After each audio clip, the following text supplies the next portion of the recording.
Base sa pinakabago at opisyal na ulat ng Pag-asa, Linggo, IKA 9 ng Nobyembre 2025, heto ang MGA pangunahing update tungkol sa bagyong UWAN Fengwang. Pangkalahatang sitwasyon, patuloy ang mabilis at malakas na pag-igting ni bagyong UWAN habang ito ay papalapit sa Catanduanes.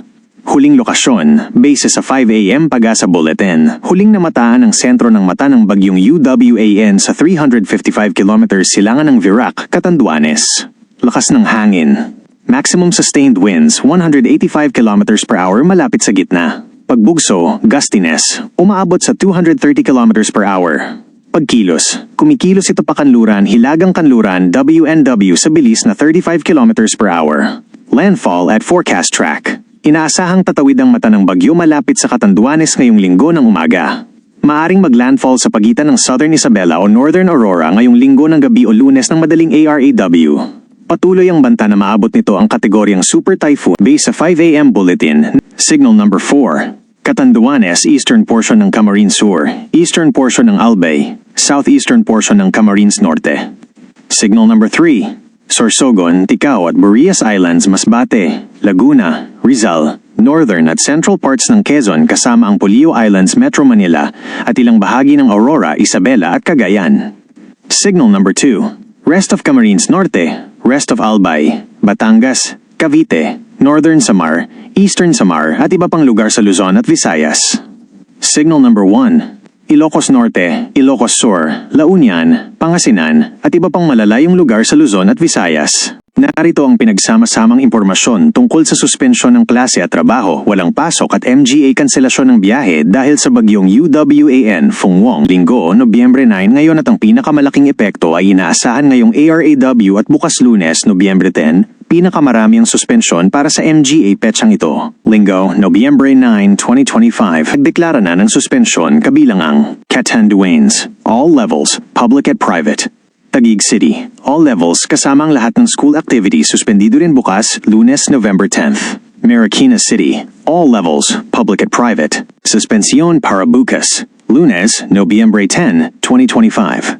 Mula sa MGA na unang anunsyo ng LGUs.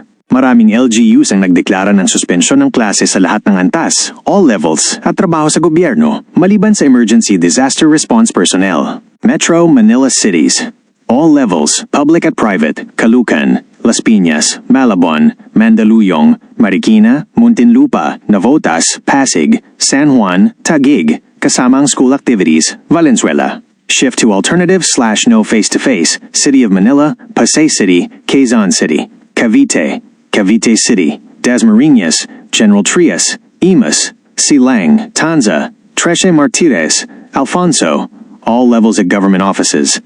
Laguna, provincial-wide suspension, all levels, public at private. Rizal, provincial-wide suspension, all levels, public at private. Northern Luzon, Baguio City, all levels at government work. Pangasinan, Dagupan City, San Carlos City, Mangaldan, Sisan, all levels at government offices. Isabela, all levels, public at private, at government offices sa ilang munisipalidades probinsya. Ilocos Norte, all levels, public at private, hanggang Nobyembre 11.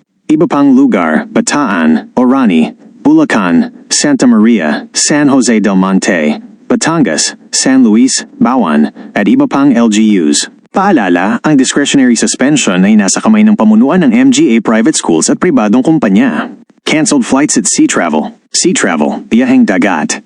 Ayon sa Philippine Coast Guard PCG, kanselado ang lahat ng biyahe sa karagatan sa MGA lugar na nasa ilalim ng Tropical Cyclone Wind Signal, TCWS.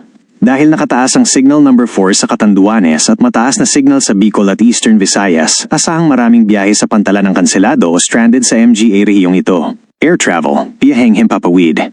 Maraming domestic flights sa loob ng bansa papunta at galing sa MGA apektadong probinsya, lalo na sa Bicol, Northern Luzon at Eastern Visayas ang nakansela para sa Nobyembre 9 at 10. Inaasahang maglalabas ng pinal na listahan ng Philippine Airlines, PAL at Cebu Pacific ngayong umaga. Payo, kung may biyahe ka ngayong ARAW o bukas, direkta kang tumawag sa inyong airline o tingnan ang kanilang website social media page para sa pinakabago at tiyak na status ng inyong flight bago pumunta sa paliparan.